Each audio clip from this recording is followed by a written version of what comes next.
And I think at that stage, those moments of doubt just pop into your head. I'm not good enough, I'm not smart enough, why am I not like the Après other? le départ de la princesse Béatrice, qui a laissé derrière elle titres et coutumes, la famille royale est en pleine tourmente. Sa véritable filiation est remise en question lorsqu'un test ADN a révélé une vérité que personne n'aurait cru possible. Elle a rompu tout lien avec sa famille, les découvertes révélant un passé secret qui contredisait ses convictions sur ses origines. Quelles conséquences cela a-t-il donc sur son avenir au sein de la famille royale? Venez découvrir cette découverte surprenante qui a contraint la princesse Béatrice à faire le choix le plus important de sa vie, la princesse Béatrice d'York.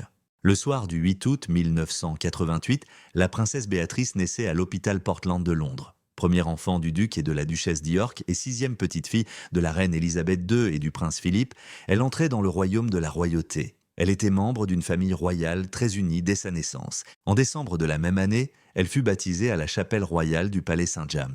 Parmi ses parrains figuraient le cousin de son père et d'autres membres de sa famille, tous deux issus d'une famille aristocratique. Il est intéressant de noter que son nom ne fut rendu public que plus de 2 semaines après sa naissance. À la naissance de la princesse Eugénie 2 ans plus tard, elle devint sœur aînée. Les parents de Béatrice divorcèrent alors qu'elle avait 7 ans. Malgré leur divorce à l'amiable, ils continuèrent tous deux à être très présents auprès de leur fille.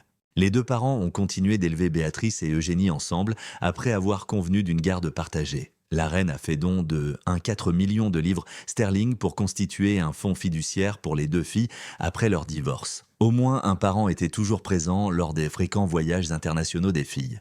Même si leur structure familiale a changé, ils ont continué à bénéficier d'une éducation active et aimante. En 1991, Béatrice a intégré l'école Upton House de Windsor. Elle a ensuite fréquenté l'école St. George d'Ascot après avoir fréquenté l'école Cowers Park.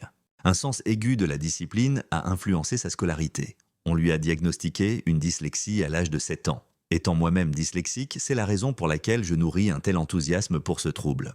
Elle a surmonté les obstacles posés par cette maladie avec ténacité. Afin de bien se préparer, elle a reporté d'1 an ses examens du GCSE. Elle a finalement acquis plus de confiance en ses capacités et, soucieuse d'aider les autres, elle a décidé de parler ouvertement de ses difficultés en 2005. Béatrice avait de bons résultats à St. George's S. Ses notes de niveau A étaient A en théâtre, B en histoire et B en études cinématographiques. Elle gagna le respect de ses camarades, comme en témoigne son élection comme chef de classe en terminale. Elle s'est également beaucoup amusée en chantant dans la chorale de l'école. Un somptueux gala masqué a été organisé au château de Windsor pour célébrer son 18e anniversaire. Le photographe Nikolai von Bismarck a pris sa photo officielle, marquant un tournant important dans sa vie alors qu'elle entrait dans l'âge adulte. Elle s'est inscrite à l'université Goldsmiths de Londres en 2008 pour étudier l'histoire et l'histoire des idées. Cette formation de 3 ans a forgé sa vision du monde. Elle a obtenu un diplôme satisfaisant en 2000, démontrant ainsi sa passion pour l'apprentissage. Après ses études universitaires, Béatrice n'est pas restée inactive. Elle a découvert le monde du travail pour la première fois à l'été 2008. Elle a appris les fondamentaux du service client en travaillant comme vendeuse chez Selfridges. Elle a également travaillé quelque temps au service de presse bénévole du ministère des Affaires étrangères. À la même époque, elle a manifesté un intérêt précoce pour les affaires et le journalisme, en consultant le site web du Financial Times pour rechercher des opportunités d'emploi. Elle a fait une brève apparition dans le film de 2009, La jeunesse de Victoria, qui retraçait les premières années du règne de la reine Victoria. Bien que ce rôle fût bref et muet, il fit d'elle le premier membre de la famille royale à apparaître dans un film non documentaire. Elle acquit ensuite une expérience supplémentaire chez Sony Pictures en tant que stagiaire rémunérée. Elle décida cependant de quitter ce poste en 2014 après qu'un grave incident de piratage informatique eut secoué l'entreprise. Elle a géré la situation avec grâce, malgré l'épreuve. Béatrice a pris un risque en s'installant à New York en 2015. Elle a commencé à s'imposer en dehors de ses responsabilités royales et à relever de nouveaux défis professionnels. En 2017, elle travaillait à temps plein et partageait son temps entre New York et Londres. Dans sa vie professionnelle, elle se fait appeler Béatrice York. Elle a occupé un poste de direction en tant que vice-présidente des partenariats et de la stratégie chez Affinity, une entreprise de logiciels.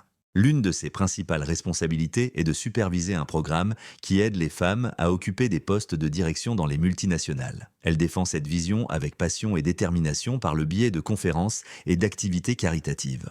Selon des articles de presse parus en 2022, elle avait perdu sa protection policière financée par les contribuables en 2011. Selon certaines sources, son oncle, aujourd'hui roi Charles III, serait intervenu pour réduire les coûts de sécurité, ce qui a conduit à cette décision. Béatrice a continué d'avancer malgré ce changement, trouvant constamment un équilibre entre sa vie professionnelle autonome et son héritage royal. À chaque nouveau pas, elle continue d'évoluer, de changer et d'inspirer les autres. La princesse Béatrice a assisté à un banquet de charité à la National Portrait Gallery de Londres en mars 2019. Elle n'était pas seule. Edoardo Mapelli Mozzi, un homme issu d'une famille riche et aristocratique, marchait à ses côtés. Son nom était déjà bien connu dans les milieux aisés et il était promoteur immobilier. Alex Mapelli Mozzi, son père, était un skieur alpin italien qui avait déjà participé aux Jeux Olympiques. Bien que les titres de noblesse ne soient plus reconnus par le gouvernement italien, le roi Victor Emmanuel III avait conféré à la famille Mapelli Mozzi le titre de comte en 1913. Edoardo naquit comte, un titre transmis par les pères. Bien que les gouvernements actuels d'Italie et du Royaume-Uni ne reconnaissent pas officiellement ce titre, il revêt néanmoins une importance historique et un statut dans certains groupes. On pensait que Béatrice et Edoardo se fréquentaient depuis quelques mois lorsqu'ils se rendirent ensemble à l'événement. Ils ont probablement commencé à se fréquenter en septembre 2018. Ils semblaient à l'aise l'un avec l'autre et peu après, en mai 2019, ils ont été aperçus au mariage de Lady Gabriella Windsor. Ce fut un événement marquant. Ils ont montré des signes d'une relation plus sérieuse lorsqu'ils se sont rendus ensemble à un mariage de la famille royale. Plus tard cette année-là, ce sérieux s'est transformé en engagement. Lors d'un voyage en Italie en septembre 2019, Edoardo a fait sa demande en mariage et le cabinet de son père a officiellement annoncé les fiançailles le 26 septembre. Les préparatifs d'un mariage royal ont rapidement été lancés. La cérémonie était prévue pour mai 2020 à la chapelle royale du Palais Saint-James, suivie d'un banquet dans le parc du Palais de Buckingham. Cependant, l'épidémie de Covid-19 a rapidement balayé le monde. En raison de préoccupations sanitaires, le mariage a d'abord été reporté, puis la somptueuse célébration a été annulée. Finalement, le 17 juillet 2020, Béatrice et Edoardo se sont mariés lors d'une cérémonie beaucoup plus intime et en petit comité. La chapelle royale de Tous les Saints à Windsor a servi de cadre à la cérémonie. En raison de circonstances importantes, ce mariage royal n'a pas été officiellement annoncé à l'avance, contrairement à beaucoup d'autres. En raison de ses liens avec Jeffrey Epstein, un criminel condamné mort en prison, son père, le prince Andrew, s'était retrouvé mêlé à un vaste scandale. Les préparatifs du mariage de Béatrice ont été considérablement bouleversés lorsque le prince Andrew a démissionné de ses fonctions royales après une apparition télévisée désastreuse. Il l'accompagna néanmoins jusqu'à l'hôtel, mais les photos officielles ne le montraient pas. L'événement, autrefois fastueux, prit une tournure beaucoup plus intime et feutrée. Béatrice revêtit une magnifique tenue pour l'occasion. La robe appartenait à la reine, une création classique de Norman Hartnell. Soigneusement adaptée pour elle, elle était profondément ancrée dans l'héritage familial. Elle portait également le diadème à franges de la reine Mary, que la reine avait porté à son propre mariage. Béatrice a accepté un nouveau rôle de belle-mère en plus de son rôle d'épouse. Christopher Wolfe, parfois appelé Wolfie, était l'enfant de son mari issu d'une précédente relation. Béatrice a donné naissance à Sienna Elizabeth Mapelli Mozzi, son premier enfant biologique, en septembre 2021. C'est à l'hôpital Chelsea and Westminster de Londres que Sienna est née. Elle était 11e dans l'ordre de succession au trône britannique à sa naissance. Sienna est passée 10e dans l'ordre de succession au trône à la mort de la reine Elisabeth II en 2022.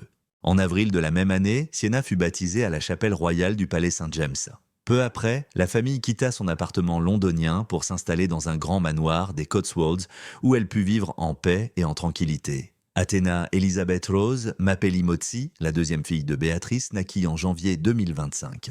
Une fois de plus, le bébé arriva à l'hôpital de Chelsea et Westminster avec plusieurs semaines d'avance. Suivant de près, sa sœur, Athéna se hissa à la 11e place dans l'ordre de succession au trône. Contrairement à nombre de leurs parentes, Sienna et Athéna sont véritablement éligibles au titre de noblesse, ce qui les distingue des autres descendants royaux. C'est leur père qui est responsable de cet événement et non leur mère royale. Édouard transmet son titre de comte italien à sa descendance. Ainsi, Sienne et Athéna naissent toutes deux avec des titres, soit de noble donna, un statut aristocratique italien traditionnel, soit de comtesse. En revanche, ni les enfants de Béatrice ni ceux de sa sœur Eugénie ne sont éligibles aux titres royaux britanniques. Selon les règles de la famille royale britannique, ils ne peuvent prétendre à de tels titres puisqu'ils ne sont pas les petits-enfants du monarque. Cependant, Sienna et Athéna conservent un héritage particulier qui les lie à la royauté européenne en raison du pédigré aristocratique de leur père. Pendant ce temps, un murmure s'était répandu dans la communauté royale, s'intensifiant à chaque déclaration, le véritable père de la princesse Béatrice. Ce n'était au départ qu'un murmure, une rumeur non vérifiée, mais le récit s'est rapidement transformé en quelque chose de bien plus sérieux. Bientôt, ce ne furent plus que de vaines rumeurs. Partout, cela suscita la curiosité, fit lever les sourcils et entraîna la famille royale au cœur d'une tempête grandissante. Une affirmation surprenante était au cœur de tout cela. Le prince Andrew pourrait ne pas être le père biologique de l'un de ses enfants, selon un test ADN qui aurait été effectué. Personne n'était certain de l'origine réelle de cette histoire. Certains ont affirmé qu'elle provenait d'un document confidentiel. D'autres ont mentionné une information anonyme transmise à une publication britannique. Des rumeurs circulaient même selon lesquelles une découverte faite il y a des années par un détective privé était désormais rendue publique. Cependant, le mystère était encore renforcé par l'absence de sources fiables. La rumeur a pris de l'ampleur d'elle-même. Elle impliquait que les résultats des tests étaient incompatibles avec les idées reçues. Impossible de passer sous silence cette disparité, cette inadéquation. Selon certaines informations, le test suggérait que le véritable père pourrait être un autre individu non issu de la royauté. Si l'allégation était fondée, il ne s'agissait pas seulement d'une affaire privée concernant une famille. Elle menaçait de bouleverser la lignée royale elle-même. En règle générale, les droits et titres royaux sont hérités de naissance. De plus, on ne peut nier l'importance émotionnelle et symbolique de la biologie, même si elle ne constitue pas nécessairement la loi suprême dans ces situations. Ce concept à lui seul a suscité un profond silence, même en l'absence de modifications législatives. Le fait que l'un des petits-enfants de la reine ne soit peut-être pas vraiment issu de la royauté a suffi à ébranler l'institution de l'intérieur. Une déclaration ou une simple photo n'aurait pas suffi à résoudre ce genre de problème. C'était une affaire très privée, très intime et désormais totalement publique. La princesse Béatrice, la fille au cœur de cette affaire, a dû trouver la situation intolérable. Eugénie, réputée pour sa compassion, son élégance et sa modestie, avait toujours évité les drames royaux avec déférence. Cependant, une fois la rumeur répandue, on a remarqué un changement chez elle. Des rumeurs internes ont commencé à circuler. Certains disaient que la nouvelle l'avait prise au dépourvu et qu'elle était bouleversée. D'autres disaient qu'elle était furieuse et se sentait profondément trahie. Le fait que sa relation avec le prince Andrew semblait évoluer à ce moment-là n'arrangeait rien. Ils étaient auparavant proches, souvent vus ensemble lors de rassemblements et souvent souriants en public. Mais maintenant, quelque chose avait changé. Elle arrivait seule ou accompagnée de son époux, Jack Brooksbank. Son père, qui l'avait auparavant accompagné, n'était plus là à ces moments-là. Difficile d'ignorer le vide qui séparait Béatrice de son père lors d'un événement public important. Aucun sourire n'a été échangé, aucune conversation. Ils sont restés émotionnellement et physiquement séparés. Leur communication non verbale était plus puissante que n'importe quel communiqué de presse. De subtiles allusions sont apparues sur Internet après cela. Béatrice a cessé de publier quoi que ce soit sur son père. Autrefois rempli de vieilles photos nostalgiques, ses comptes sur les réseaux sociaux mettaient désormais principalement en avant son conjoint, son enfant et ses œuvres caritatives. C'était une absence révélatrice. Son père n'était plus silencieux, c'était intentionnel. Selon des proches de la famille, elle posait depuis longtemps des questions difficiles et souhaitait la solitude. Cependant, la rumeur concernant l'ADN a été la goutte d'eau qui a fait déborder le vase. Elle n'a fait aucune déclaration publique et n'a pas animé de conférence de presse. Elle n'a présenté aucune excuse ni argument. Son comportement, en revanche, était évident. La proximité a cédé la place à la distance. L'affection avait fait place au silence. La princesse Eugénie, quant à elle, resta silencieuse. Elle resta discrète tout au long de la tempête, contrairement à Béatrice. Certains pensent qu'elle a décidé d'aider secrètement leur père. D'autres affirment qu'elle ne voulait tout simplement pas se fiancer. Malgré tout, les deux sœurs se sont retrouvées dans une tempête dont elles n'étaient pas responsables, quel que soit le temps à leur décision. Le palais de Buckingham est resté silencieux pendant toute la durée de l'affaire. La famille royale n'a publié aucune déclaration officielle, ne niait pas, aucune justification. Ils sont toujours restés silencieux face aux controverses. Ne jamais se plaindre ni s'expliquer a toujours été le credo royal. Pendant des générations, cette méthode avait été efficace. Cependant, le monde avait changé. Il voulait désormais des réponses. Et les rumeurs n'ont fait que s'intensifier lorsqu'elles n'ont pas été entendues. Cependant, des sources ont indiqué que la peur régnait en coulisses. Des équipes de professionnels des relations publiques se sont empressées de limiter les dégâts. Chaque jour, des réunions privées avaient lieu. Selon d'autres, le roi Charles était furieux que l'histoire se soit répandue, affirmant que le prince William souhaitait empêcher de nouveaux dommages à la monarchie. La reine Camilla, cependant, s'efforçait de maintenir le calme général. Mais lorsqu'un secret aussi important menace de bouleverser les fondations, comment garder son sang-froid? Selon les analystes royaux, la famille pensait que l'histoire s'éteindrait, que les gens oublieraient s'ils gardèrent le silence suffisamment longtemps. Cependant, lorsque le public est avide de vérité, se taire est une tactique risquée. Le mystère s'est accru à chaque enquête non résolue. De plus, l'environnement comble les lacunes avec sa propre interprétation des événements lorsque personne ne parle. La rumeur court toujours, non vérifiée, non réfutée, mais jamais vraiment disparue. Et maintenant, le plus grand bruit dans les salles royales est la révolte silencieuse d'une fille. Le mal est fait, que l'histoire soit vraie ou non. Une relation a évolué, une famille a changé. De plus, les murs royaux, autrefois impénétrables, semblent désormais plus fragiles. Car la vérité finit toujours par éclater, quelle que soit la force d'une famille. Rien, pas même une couronne, ne peut l'arrêter une fois qu'elle est là. Mais comment tout cela a-t-il pu arriver? La véritable histoire du duc et de la duchesse d'York. Bien que le prince Andrew et Sarah Ferguson aient partagé une longue histoire, leur relation a connu un tournant majeur dans les années 1980. Amis depuis leur plus jeune âge, ils ont grandi dans des cercles sociaux similaires et se sont souvent rencontrés lors de matchs de polo et autres rassemblements mondains. Ils ne se connaissaient que depuis des années. Cependant, quelque chose a changé à Royal Ascot en 1985. Ils ont repris contact. Et leur lien s'est renforcé et approfondi par la suite. Ce qui avait commencé comme une relation amicale a rapidement évolué vers quelque chose de plus profond. Ils se sont fiancés moins d'un an plus tard. Ils se sont mariés lors d'un somptueux mariage royal à l'abbaye de Westminster le 23 juillet 1986. Ce mariage a suscité un intérêt international. La reine Elisabeth II a conféré des titres supplémentaires au prince Andrew ce jour-là. Il devint baron Killyleagh, comte d'Inverness et duc d'York. Son grand-père et son arrière-grand-père avaient déjà porté ces titres, ce qui le rapprochait encore davantage de la lignée royale. Au début de leur mariage, tout semblait aller pour le mieux et promettait de l'être. Béatrice et Eugénie, leurs deux enfants, étaient au cœur de leur vie. Elles affichèrent souvent un visage uni et souriaient chaleureusement en public. De l'extérieur, leur existence semblait idéale. Cependant, les choses ont commencé à changer en coulisses. Le prince Andrew a passé de longues périodes loin de chez lui. Se consacrant à sa carrière navale, leur relation a commencé à se détériorer en raison de ses fréquents voyages et de l'attention médiatique considérable qu'il recevait. Sarah était soumise à une pression croissante, car elle était souvent seule pour élever ses jeunes enfants. En mars 1992, la pression était devenue trop forte. Le couple a annoncé publiquement sa séparation. À l'époque, la séparation semblait amicale et courtoise. Beaucoup pensaient qu'une réconciliation était encore possible. Cependant, lorsque des photos intimes de Sarah et de son conseiller financier, John Bryan, apparurent dans les médias plus tard cette année-là, cet optimisme fut douché. Ces photos ont choqué la famille royale et suscité une vive controverse. Même si Andrew a décidé de faire confiance à Sarah lorsqu'elle a affirmé que Bryan ne faisait que l'aider financièrement, le mal était déjà fait. L'opinion publique a été dure. Le 30 mai 1996, leur divorce fut prononcé. Malgré cela, Andrew continua à parler positivement de Sarah, même après la dissolution officielle de leur mariage. Ils purent rester proches grâce à leur amour mutuel pour leur fille.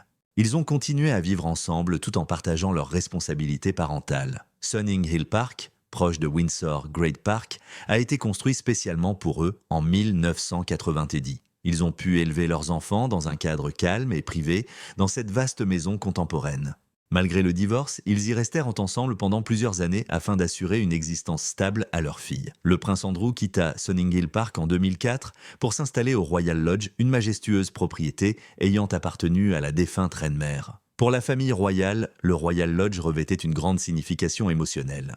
Il y régnait un sentiment d'histoire et de tradition, la reine Elisabeth II y ayant passé une partie de ses premières années. La nouvelle demeure d'Andrew était proche de Dolphin House à Englefield Green où Sarah avait emménagé. Ainsi, la famille a pu conserver ses habitudes et rester proche. Cependant, Dolphin House fut victime d'un incendie en 2008. Après avoir été contraints de partir, Sarah et Andrew retournèrent au Royal Lodge. Bien que ce fût inhabituel pour un couple divorcé, cela démontra leur proximité. Malgré la fin de leur relation amoureuse des années auparavant, ils comptaient l'un sur l'autre pour se soutenir. Ils se sont rapprochés en tant que parents et amis après avoir réemménagé sous le même toit. Les deux parents étaient activement impliqués dans la vie de leur fille, et la famille a conservé une certaine cohésion. Cependant, une autre forme de pression menaça soudain leur existence paisible. Malgré sa beauté et son importance historique, la loge royale était onéreuse. La propriété faisait l'objet d'un bail spécial, propriété du prince Andrew.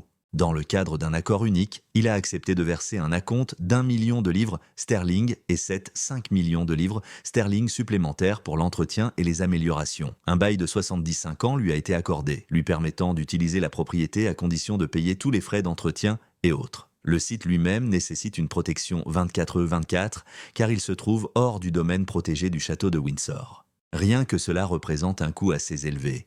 Les coûts augmentent encore si l'on inclut l'entretien régulier de la maison et de ses environs. Malheureusement, le prince Andrew n'est plus officiellement employé par la famille royale. Il percevait auparavant plus de 249 € par an de la défunte reine, mais ce versement a été interrompu en 2013. La perte de ce salaire et l'absence de fonction publique lui permettant de lever des fonds ont accru sa pression financière. Il est désormais directement responsable de l'entretien et de la sécurité de la loge royale. Le bail pourrait ne pas suffire à le maintenir sur place s'il n'est pas en mesure de remplir ses obligations. Si les dépenses ne sont pas gérées correctement, le domaine de la couronne, propriétaire légal du bien, pourrait intervenir. Aucune formalité n'a été prise jusqu'à présent. Cependant, l'avenir de la résidence du prince Andrew à la Royal Lodge demeure incertain car le temps passe vite. De nouveaux défis surgissent chaque mois. Même l'histoire ne peut préserver la demeure du poids des enjeux actuels malgré sa richesse historique et ses traditions. La fonction de la princesse Béatrice au sein de la monarchie. Bien qu'appartenant à la famille royale britannique et entretenant des liens étroits avec les personnages importants, le prince William étant son cousin et le roi Charles son oncle, la princesse Béatrice est souvent restée discrète. Elle n'a pas joué un rôle majeur dans la vie publique de la monarchie, contrairement à plusieurs de ses cousins plus connus. Mais aujourd'hui, notamment avec l'accession du prince William à un rôle de leadership plus important, les choses ont commencé à changer. Il est conscient que l'inclusion de membres de sa famille comme Béatrice est un élément crucial de l'évolution de la famille royale, indispensable à sa survie. William s'efforce désormais de réintégrer certains des plus jeunes membres de la famille royale après le départ du prince Harry pour l'étranger. Son objectif est de représenter la monarchie comme un héritage plus contemporain et nouveau, et non comme un simple groupe de personnes âgées attachées à des coutumes désuètes. Si l'histoire, le formalisme et la structure ont longtemps caractérisé la monarchie britannique, la famille royale est soumise à une pression croissante pour se moderniser face à l'évolution rapide des temps et aux attentes croissantes du public. Après la mort de sa mère, la reine Élisabeth II, le roi Charles III monta sur le trône, bien que son règne ait été marqué par des difficultés tant institutionnelles que personnelles. Le roi Charles a annoncé qu'il souffrait d'un cancer peu après son couronnement. Le peuple commençait tout juste à s'habituer à cette nouvelle période sans la reine lorsque cette déclaration surprenante y a été faite. La princesse Kate, future reine et épouse du prince William, a elle aussi annoncé son diagnostic de cancer peu après. La famille royale étant réputée pour sa discrétion et sa protection de sa vie privée, ces deux crises sanitaires majeures ont choqué et suscité l'inquiétude du public. Ce dernier peine à comprendre pleinement ce qui se passe derrière les murs du palais en raison de la tradition du secret de la famille royale. Ce manque de transparence alimente les spéculations. La gravité de la maladie du roi Charles et l'état de santé de la princesse Kate sont laissés de côté. La monarchie traverse manifestement une période difficile, surtout si l'on considère les conséquences émotionnelles de la séparation du prince Harry et de Meghan Markle, ainsi que le conflit non résolu autour du prince Andrew. L'institution semble désormais instable et imprévisible en raison de ses problèmes internes. Il pourrait incomber à William et à la jeune génération de membres de la famille royale, dont Béatrice, de maintenir les liens de la couronne avec la population, compte tenu des problèmes de santé du roi Charles, du départ des Sussex et du déclin de l'influence des membres plus âgés de la famille royale. Au sein de la famille royale, le vieillissement est un autre problème évident. La majorité des membres visibles sont âgés, sans William et Kate au premier plan. Et le manque de jeunes membres dynamiques de la famille royale se fait cruellement sentir. L'intérêt du public pour la monarchie a constamment décliné en raison de cette disparité. Autrefois, les apparitions et les rituels royaux captivaient les gens, mais ce n'est plus le cas. La monarchie ayant du mal à s'identifier à leur vie ou à leurs problèmes, plusieurs sondages indiquent donc que la jeune génération se sent peu concernée par elle. Pour y remédier, William prône une nouvelle image, plus jeune, plus accessible et plus sensible aux exigences de la culture contemporaine. Outre le cérémonial et la tradition, il souhaite mettre l'accent sur le service et la pertinence. Il s'agit de démontrer que la monarchie peut continuer à servir le peuple et à évoluer avec son temps. Porter des couronnes et participer à des rassemblements officiels ne suffit plus. Pour maintenir les liens avec le peuple, la monarchie doit redoubler d'efforts. Et ce nouveau concept inclut la princesse Béatrice. Son éducation et sa position au sein de la famille lui confèrent une présence naturelle dans la vie publique, malgré le fait qu'elle n'ait historiquement pas assumé beaucoup de responsabilités royales. Elle pourrait désormais être sollicitée plus souvent, car les membres de la famille royale en activité sont moins nombreux. Elle a déjà commencé à apparaître plus souvent lors d'événements comme les Garden Party, aux côtés de ses autres cousins, la princesse Eugénie, Peter Phillips et Zara Tindall, ce qui suggère que des changements s'opèrent progressivement en coulisses. Si le prince William continue d'élargir le cercle des personnes engagées dans des obligations publiques, cet engagement pourrait devenir routinier. La famille royale est désormais soumise à des pressions supplémentaires liées à d'autres préoccupations nationales. Outre un nouveau Premier ministre, la nation doit jongler avec la guerre en Europe, une inflation galopante et des enjeux énergétiques. Un leadership fort et clair est nécessaire pour résoudre ces problèmes. Cependant, la monarchie court le risque de paraître dépassée ou désengagée compte tenu de ses propres problèmes internes. C'est pourquoi certains pensent qu'il serait judicieux de faire appel à d'autres membres de la famille pour aider la monarchie, même s'ils n'avaient auparavant pas participé aux tâches royales. William aurait tort de vouloir restreindre la taille de la famille royale selon les observateurs de longue date de la famille royale. Nombreux sont ceux qui lui conseillent de suivre l'exemple de la reine Élisabeth durant son règne. Elle recourait souvent à sa propre famille pour obtenir de l'aide en cas de besoin. Cette stratégie apporta force, unité et équilibre. On disait que la monarchie avait plusieurs visages. Guillaume pouvait désormais solliciter l'aide de Lady Louise Windsor, des princesses Eugénie et Béatrice, ainsi que du comte de Wessex pour faire de même. Alors que la famille royale entre dans cette nouvelle ère troublante, tout est mis à l'épreuve, sa stabilité, sa réputation et sa mission. La monarchie doit évoluer pour répondre aux exigences du monde moderne si elle veut perdurer et conserver son importance. En prenant l'initiative dès maintenant, elle a l'opportunité de créer une monarchie contemporaine, active, visible et préparée pour l'avenir, tout en respectant la tradition.